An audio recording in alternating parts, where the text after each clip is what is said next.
Hey guys, and welcome to another episode on Overland Garage. And today, we're talking about the Mustang.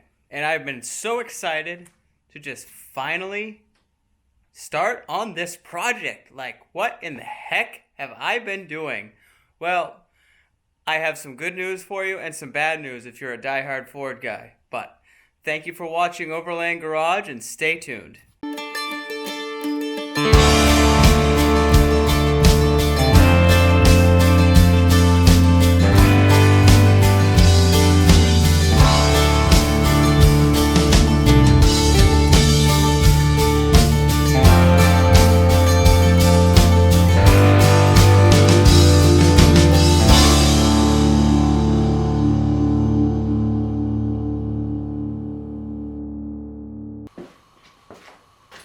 So for a while I've been thinking about what to do with the Mustang. I have that 351 and I was going to do that 408 stroker kit and I was super excited about that. And then I started pricing things out. And it was $1,200 here, $500 there, $600 for machine work, $900 in heads, oil pan for $300. And it was just cha-ching, cha-ching, cha-ching. And I was like, I can't do this. So I just happened to reach out to a buddy, and I had sold a motor a year ago to him.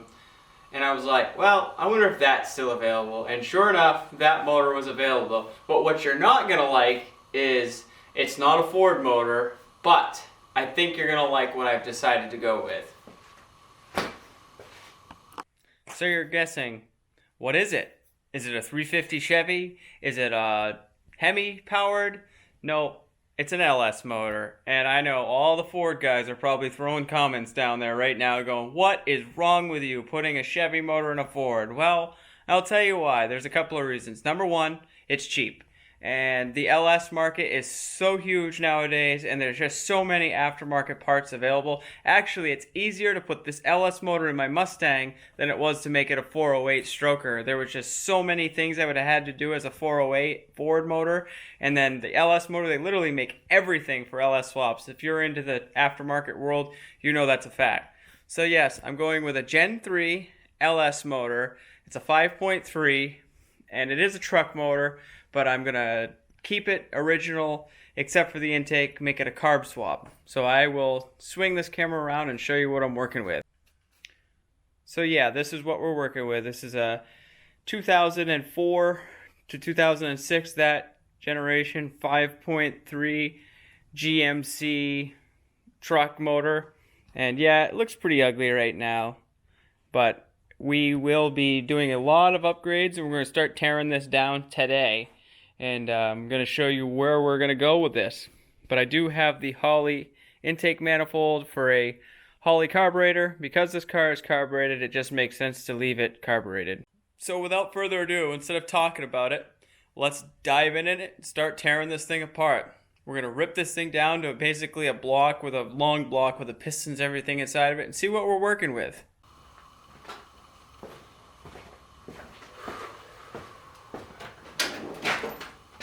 First things first is I need to find all my tools, and you know those like to just run off randomly.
not a bad idea when you're doing this, is when you pull the intake manifold off, vacuum all this crap out so that you don't have to worry about it later and ruining a project that you just started.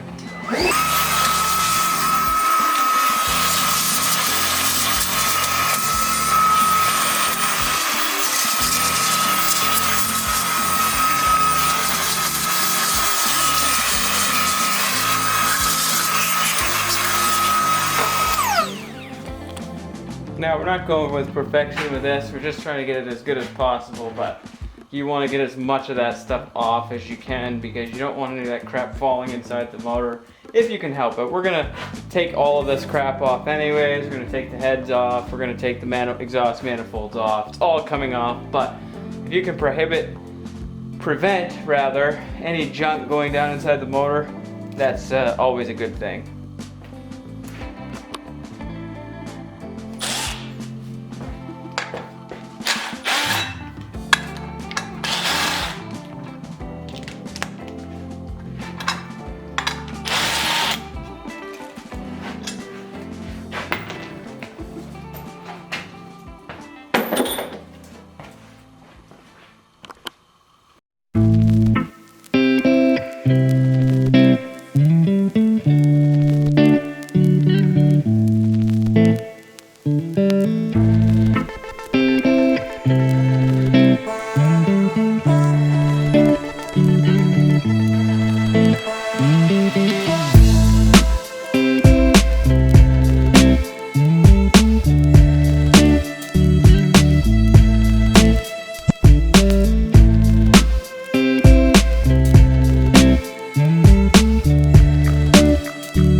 I want to show you real quick why it's a good idea to change your oil. I don't know if you can see this, but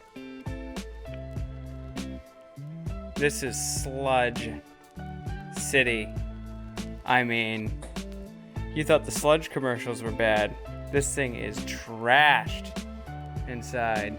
So I'm gonna have to do some extensive cleanup of this. Hopefully I can get some of these rust out of these rocker arms. I'll probably end up changing some valves and lifters, but this is the problem when you get a junkyard motor. Like, this side looks pretty good, but I mean, this guy never did his oil changes and this thing is wrecked inside.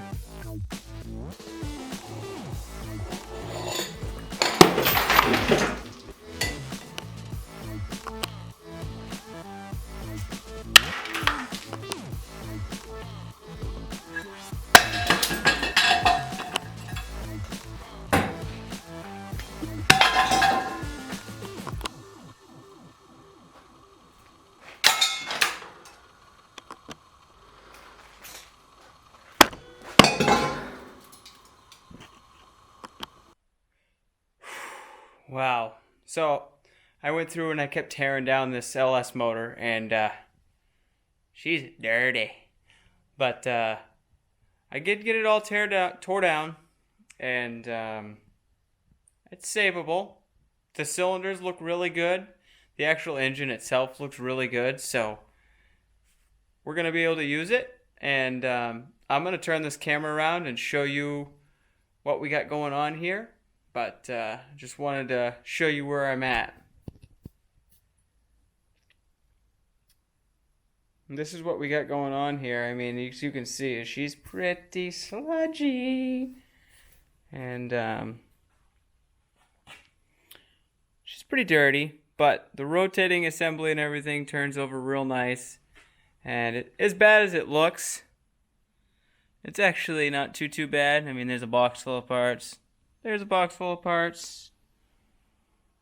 These are the heads. I mean, these are really ugly looking. But there's no excessive carbon buildup on anything or anything like that. It's just a lack of maintenance. But this is the teardown of the 5.3 LS swap for the Foxbody Mustang. I hope you guys enjoy the content. It's not like a real in-depth teardown here. It's pretty straightforward. You take a bunch of bolts out and you just keep taking stuff apart. Normally, what I would recommend when you're taking a motor apart is normally I would say label everything so you know where everything goes. But since I'm going to be upgrading 99% of this motor and I'm going to be putting the ICT billet products all over this thing, I'm getting rid of the valley tray and putting a decorative plate on there. I won't be worried too much about bolts and stuff. Stuff like oil pump, camshaft, timing components, you want to make sure you got those in order, and I do. But I hope you guys enjoy the content. Keep being a supporter of the channel, and if you like this content, give us a thumbs up. Hit that little like and subscribe button, and tell your friends, because Overland Garage is continuing to grow. We just reached 132 subscribers, and it's all thanks to you guys. So I appreciate your support. Keep getting out there, and we're going to keep building this Foxbody Mustang project, and I'm super excited to finally just get out and start working on it. So until next time, this is Overland Garage.